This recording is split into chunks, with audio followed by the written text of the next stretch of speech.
Hello and welcome to VR Reviews. Today we're reviewing the Palisades Invader Zim Mega G.I.R. So yes, if you saw my unboxing, I mentioned that this was something that I wanted for a long time, and I am sadly disappointed in it. With as much as I had to pay for it, not especially fond of it. I would say that if you can manage to find it for a reasonable price, it's worth picking up, but for the over $100 that it normally goes for, it's not really worth it. He's just got several issues that I'll mention in a minute. But like I said, if you can get him for a decent price, I guess he's kind of worth having because he is kind of cool. Now let's go ahead and zoom in for the articulation, sculpt, paint details, all those sorts of things. Alright, starting off with a quick size comparison. Of course, here we have G.I.R. Here's our standard Marvel Legends 6-inch Protector, and our standard Marvel Universe 3 3/4-inch Wolverine. G.I.R. is roughly a 10-inch figure, especially if you go up to the antenna part. So he is, of course, not even remotely in scale with either of these figures. He's almost in human scale, as G.I.R. is not a particularly big robot. If he was just a bit bigger than he was now, he would be close to life size. So, yeah. Let's get the other two out of here and just look at G.I.R. Alright, moving on to our 360 spin. Here you can see G.I.R. His design's pretty simple, but fairly well executed. First little issue is that he can't stand up. If you can't tell right now, he's actually standing on his head. I'll have flipped the image over, but he just can't really stand up very well at all. He's very difficult to balance due to his massive head. His head is gray. He's got big bulging out eyeball socket thingies, and they've got blue there on them. Then his shoulders are blue, his wrist things are blue, and his chest and back plates are blue. Everything else is gray. He's got a little bit of a segmented detail on his arms, and then he's got his little stitchy looking mouth there, and that's pretty much it. G.I.R.'s pretty simple design, and he's executed fairly well in terms of appearance. There's not really much of a head sculpt to zoom in on. You can pretty much see it as well as you're ever going to be able to right now. So let's go ahead and move on to some articulation.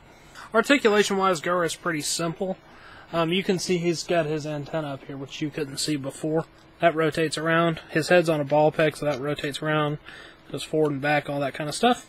Ball joint shoulders, those go up and down, forward and back. He's got a bicep cut, and then his legs rotate, which does really nothing other than make it more difficult for him to stand up.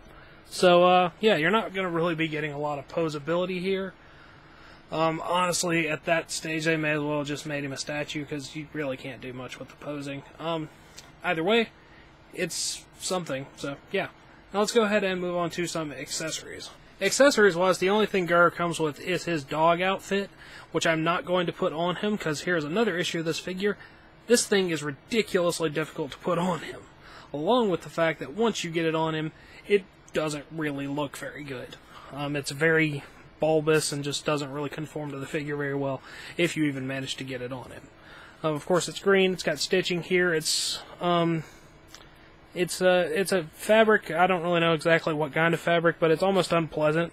Like, it's very clingy. I don't like the feel of it at all. Eyes, nose, tongue.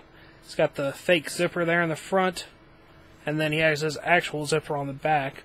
They probably should have put it in the front so you could pose him with the hood pulled back, but it doesn't really work that way. You have to put it on him backwards to do that.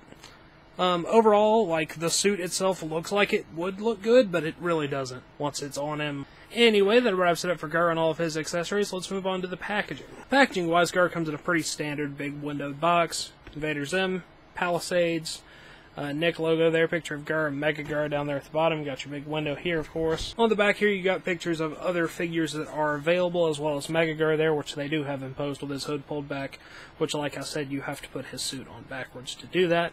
As is always the case with big windowed boxes, this is good for in or out of package display. So yeah, G.I.R. Alright, that about wraps it up for G.I.R. So until next time, goodbye! Hello, you've just watched one of my videos. Feel free to like, comment, and subscribe if you enjoyed my videos. If you didn't, run away and never return. Also, feel free to check out my other channels, Venom Raptor for all my variety gaming content, and VR Reviews for reviews of various action figures and collectibles. Thank you, and goodbye.